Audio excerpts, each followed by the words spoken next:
నేను ఎవరి వాణ్ణి అన్నది నాకు గుర్తింపునిస్తుందండి. మన దేశంలో మీకు తెలుసు కదా, మన దేశంలో గుర్తింపు తెచ్చే విషయాలేంటి? మనం రోడ్డు మీదకి వెళ్ళంగానే ఫస్ట్ మన పేరు అడుగుతారు, తర్వాత ఏమడుగుతారు? అమ్మా నాన్నల గురించి అడుగుతారు, తర్వాత ఏమడుగుతారు? ఏం చేస్తున్నారు అంటారు. నెమ్మదిగా ఎక్కడికి వస్తారు? ఏ ఊరు అంటారు. ఆఖరుగా ఆ ఊర్లో ఎక్కడా అంటారు. ఎందుకని? నేను ఎక్కడుంటానో వాళ్ళకెందుకు? ఎక్కడుంటావో చెబితే భారతదేశంలో నువ్వు ఏ కులమో చెప్పచ్చు. ఇప్పుడు ఇంకా దౌర్భాగ్యం వచ్చింది, ఏ చర్చికి వెళ్తావో చెబితే నీ కులం ఏంటో తెలిసిపోతుంది.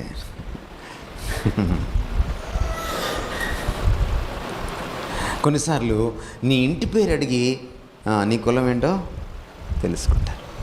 కానీ క్రైస్తవుల గుర్తింపు కులంలో లేదు. ఈ భారతదేశంలో అసేతు హిమాచలం, కాశ్మీర్ నుంచి కన్యాకుమారి వరకు నేను ఎవరినైనా ఛాలెంజ్ చేస్తా, వాడి కులాన్ని వాడు నిరూపించగలిగితే సైంటిఫిక్గా, నేను ఇంకా క్రైస్తవ్యాన్ని వదిలేసి వెళ్ళిపోతా. ఇదొక దరిద్రం, మన దేశానికి పట్టిన చీడ. కానీ ఇంకా చాలామంది క్రైస్తవులు వాళ్ళ గుర్తింపు కులంలో వెతుక్కుంటున్నారు. కులంలో లేదు బలం.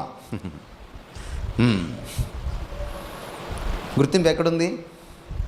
ఎందుకో, ఎందుకంటే ఆయన రక్తం ఇచ్చి ప్రాణం ఇచ్చి కొనుక్కున్నాడు. నేను క్రీస్తు వాడను, నేను క్రీస్తు దానను. ఎప్పుడైతే ఈ ఎరుకలో నువ్వు జీవిస్తావో, నువ్వు ఆయనలాగా జీవిస్తావు, ఆయనకు తగ్గట్టుగా జీవిస్తావు. మిమ్మల్ని పిలిచిన పిలుపుకు తగ్గట్టుగా మీరు ప్రవర్తించాలి, మసలుకోవాలి, జీవించాలి అని పౌలు తన పత్రికలో రాశాడు. మీ గుర్తింపు, మీ మూలాలు ఎక్కడున్నాయని మీరు అనుకుంటున్నారు? ఫిలిప్పీ పత్రిక ఒకసారి చదవండి కావాలంటే.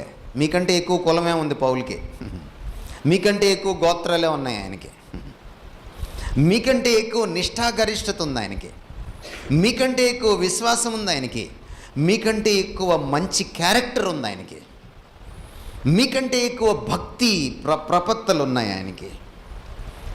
ఇవన్నీ చెప్పిన తర్వాత ఆయన ఏమన్నాడంటే, వాటన్నిటిని పెంటతో సమానంగా ఎంచుకుంటున్నాను అన్నాడు.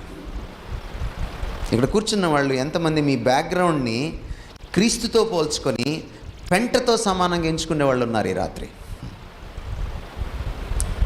సార్, నా కులాన్ని నేను పెంటతో సమానంగా ఎంచుకుంటున్నాను, క్రీస్తు ముందు నా కులం పెంట అనేవాళ్ళు ఎంతమంది ఉన్నారు?